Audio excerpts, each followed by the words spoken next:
Écoutez, j'ai toujours voulu jouer de la comédie, jouer de la comédie. J'ai joué beaucoup mon rôle au cinéma, chez Gabriela Guion, dans un certain nombre de films. En fait, on me demande toujours de Stéphane Bern. Ça m'ennuie à la fin. Moi, je veux bien faire du cinéma, mais à condition d'être un autre.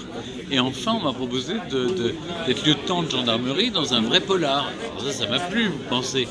Donc oui, j'aime ça, de jouer la comédie. Mais cela dit, j'avais pas une grande légitimité pour le faire.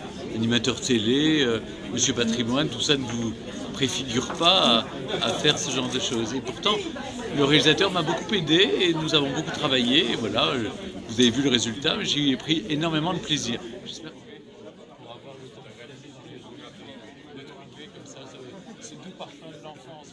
Je suis arrivé à Nancy quand j'avais 4 ans, j'en suis parti quand j'avais 10 ans. Et c'était des années importantes pour moi.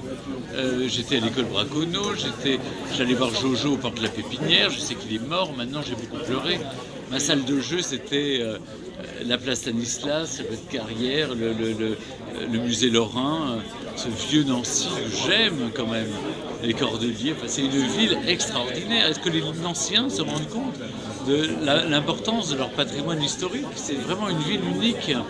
Donc moi j'ai toujours adoré Nancy, donc j'avais très envie d'imposer la Lorraine. Alors il se trouve que comme les cristalleries qui ont accepté de nous ouvrir leurs portes étaient plus dans les Vosges du Nord, à Meisenthal notamment, j'ai très peu tourné à Nancy, je me suis arrêté à Neuve-Maisons, mais vous voyez, je me venge ce soir en étant à Nancy.